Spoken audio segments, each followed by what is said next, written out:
안녕하십니까. 뉴스데스크 원주입니다. 코로나19 당시 강원도 각 시군은 위기에 처한 소상공인을 돕겠다며 지원 정책을 앞다퉈 내놨습니다. 영월군은 파격적으로 대출액 전액에 군이 직접 보증을 서는 방식을 택했었는데요. 상환 시점이 도래하면서 대출금 상환을 못하는 소상공인이 생겼고 영월군이 대신 변제를 이어가고 있습니다. 이병선 기자입니다. 채권 7건에 대한 원금 및 이자 6,387만 7,887원을 대위 변제하고자 하는 겁니다. 부실채권 5건에 대한 원금 및 이자 2,975만 2,239원을 대위 변제하고자 합니다. 대상자는 총 5명으로 모두 금융기관 다중 채무로 인해 새출발 기금 등 자력에 의한 상환 능력이 상실된 상태입니다. 영월군 의회에서 나온 이 발언들은 같은 날도 같은 말을 반복한 것도 아닙니다. 코로나19 당시 대출을 받은 소상공인 가운데 상환이 어렵게 된 대출자의 대출액을 영월군이 대신 변제하기 위해 매번 의회 동의를 구하면서 나온 말들입니다. 영월군은 농협과 함께 지난 2020년 6월부터 이듬해 4월까지 2년 거치 3년 상환, 최대 1,000만 원을 연이율 1%로 모두 493명의 소상공인에게 지원했습니다. 타시군과 달리 파격적으로 군이 직접 대출액 전액을 보증하고 이자도 3% 지원하면서 총 49억 3천만 원을 융자해줬습니다.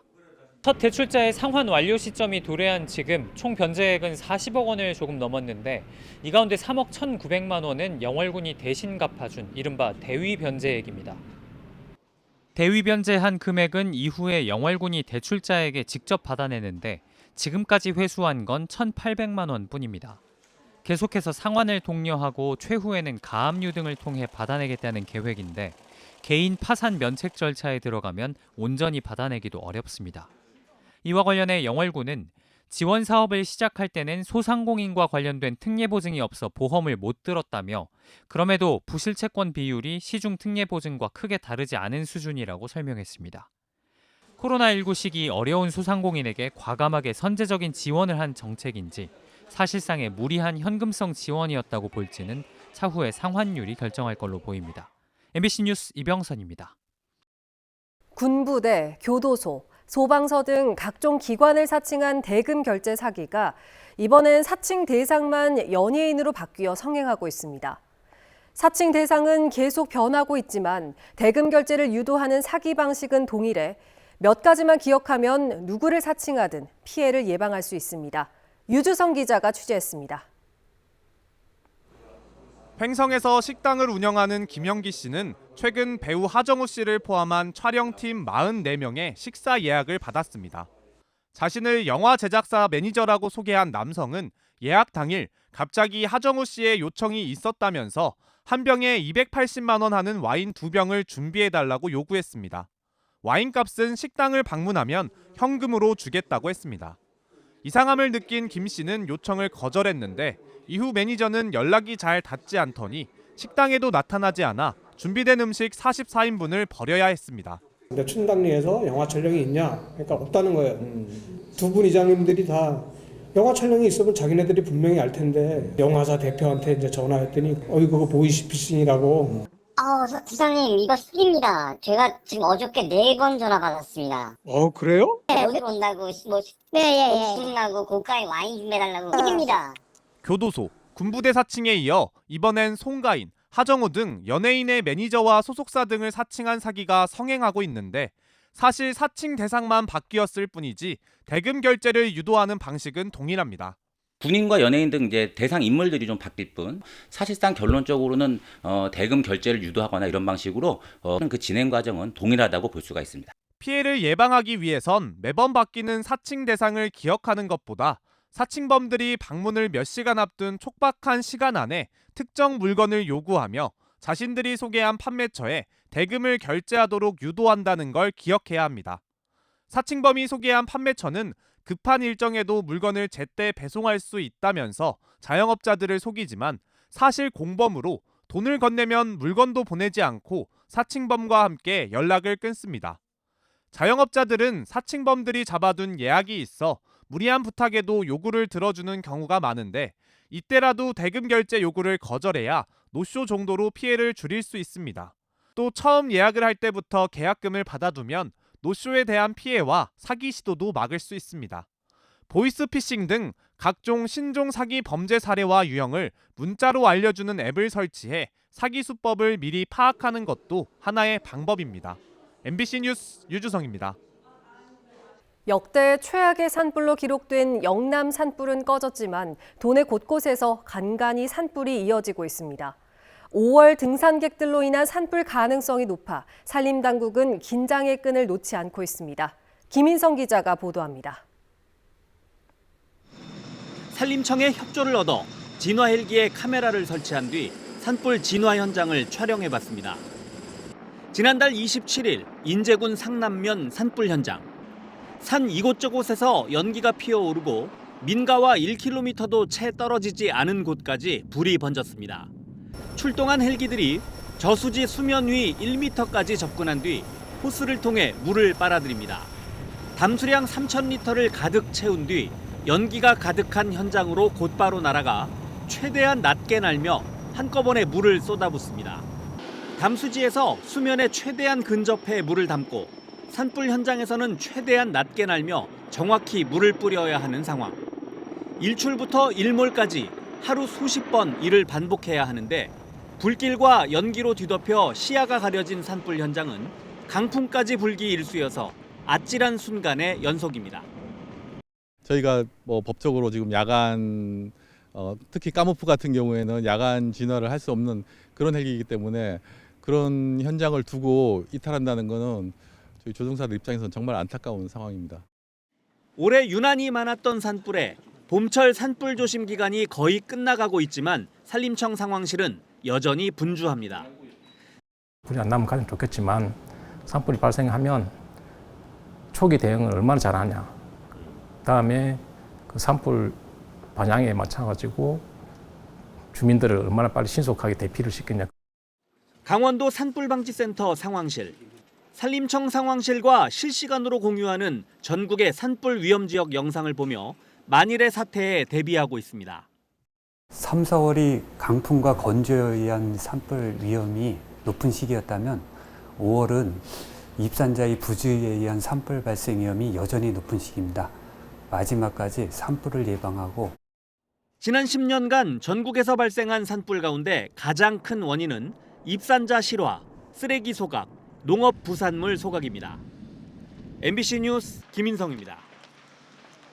강원FC가 지난 주말 열린 홈 경기에서 김병지 대표의 사퇴를 촉구하는 현수막을 철거하지 않았다는 이유로 육동안 춘천시장의 경기장 출입을 막으면서 갈등을 빚고 있는데요.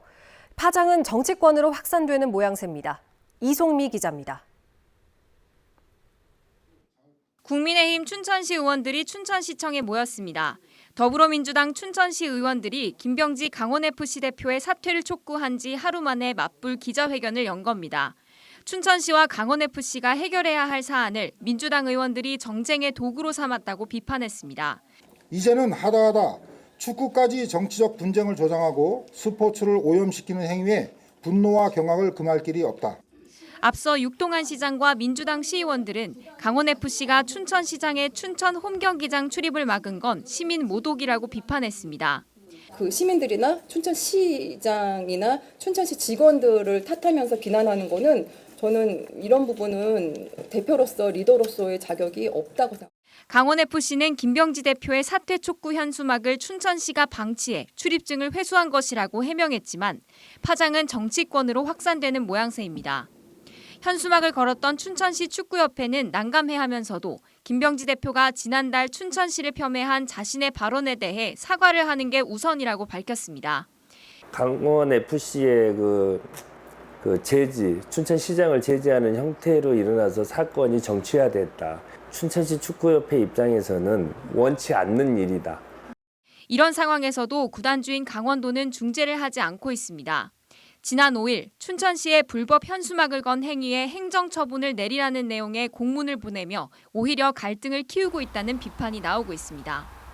춘천 시민분들이 상처를 받거나 도민분들이 마음을 좀 다치거나 이렇게 되는 거잖아요, 결과적으로. 네, 네. 이거는 뭐 행정을 끌어가는 사람 입장에서, 구단을 책임진 사람 입장에서는 당연히 적절하다고 볼 수 없죠. 아시아축구연맹의 춘천 홈경기장 실사가 코앞으로 다가온 시점이라 강원도 사상 첫 챔피언스리그 홈경기 개최에 지장을 주는 건 아닌지 우려도 커지고 있습니다. MBC 뉴스 이송미입니다. 중국에서 발원한 황사의 영향으로 영서 남부의 미세먼지 농도가 매우 나쁨 수준까지 치솟았습니다. 오후 한때 제제곱미터당 미세먼지 농도는 원주 152 마이크로그램, 횡성 116, 영월 91, 평창 129 마이크로그램을 기록해 매우 나쁨에서 나쁨 수준을 보였습니다. 황사의 영향이 계속되면서 일부 지역에서는 늦은 밤까지 미세먼지 농도가 높은 상태가 지속되겠습니다. 강원도 의회가 오늘부터 21일까지 제337회 임시회를 열고 추경안과 55개 안건을 처리합니다. 김진태 도지사는 민생 안정과 경제 활성화에 중점을 두고 모든 예산 사업을 원점에서 재검토했지만 수천억 원의 세수 결손을 피할 수 없어 1,900억 원 규모의 지방채를 발행했다고 설명했습니다.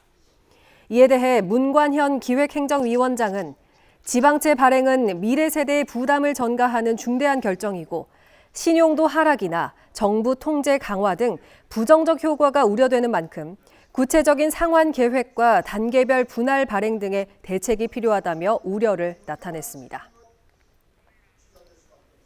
5월 8일 어버이날을 맞아 어버이 은혜에 감사하는 행사가 열렸습니다. 원주시 노인종합복지관과 원주종합사회복지관, 명륜종합사회복지관 등에서는 어버이날 기념식이 열렸고 참석한 어르신들에게 카네이션을 달아드리며 감사의 마음을 전했습니다. 평창군 공공실버복지회관에서는 카네이션 전달과 건강관리 체험 부스, 노인복지사업 안내 부스가 운영돼 호응을 얻었습니다. 밥상공동체 종합사회복지관과 원주 가톨릭 종합사회복지관 등에서도 이번 주말까지 크고 작은 어버이날 행사가 이어집니다. 원주시 시설관리공단의 간부가 노동조합의 활동을 방해한 혐의로 지난달 검찰에 송치됐지만 공단이 어떤 후속 조치도 하지 않으면서 규탄 기자회견이 열렸습니다. 민주노총 전국일반노조 원주시설관리공단 지회는 부당 노동행위 당사자를 규정에 따라 즉각 직위 해제하고 엄중 처벌할 것을 수차례 요구했지만 어떤 조치도 이루어지지 않고 있다며 이는 공단이 조직적으로 부당 노동행위를 은폐하려는 시도라고 주장했습니다. 고용노동부 원주지청은 지난달 30일 2022년 시설관리공단 소속 간부가 민주노총 산하노조의 교섭권 박탈을 위해 환경미화원들의 특정 노조 가입을 유도했다고 판단해 기소 의견으로 검찰에 송치한 바 있습니다. 오늘 오후 3시 15분쯤 원주시 문마급의 한 사거리 횡단보도에서 60대 여성이 25톤 화물차에 치여 숨졌습니다. 여성은 횡단보도를 건너던 중 사고를 당했고 현장에서 숨진 것으로 알려졌습니다. 경찰은 60대 화물차 운전자의 신호 위반과 과속 여부 등 정확한 사고 경위를 조사하고 있습니다. 강원도 내 의료기기 기업들이 오늘부터 나흘 동안 베트남 하노이에서 열리는 2025 국제의료기기 제약 박람회에 참가합니다. 이번 박람회에는 강원도와 원주시, 원주의료기기 테크노밸리가 협력해 45제곱미터 규모의 강원 공동관을 조성하며 도내 의료기기 5개 기업이 부스를 설치하고 현장 바이어 상담은 물론 제품 홍보와 수출 상담 등을 진행합니다. 지금까지 뉴스데스크 원주였습니다.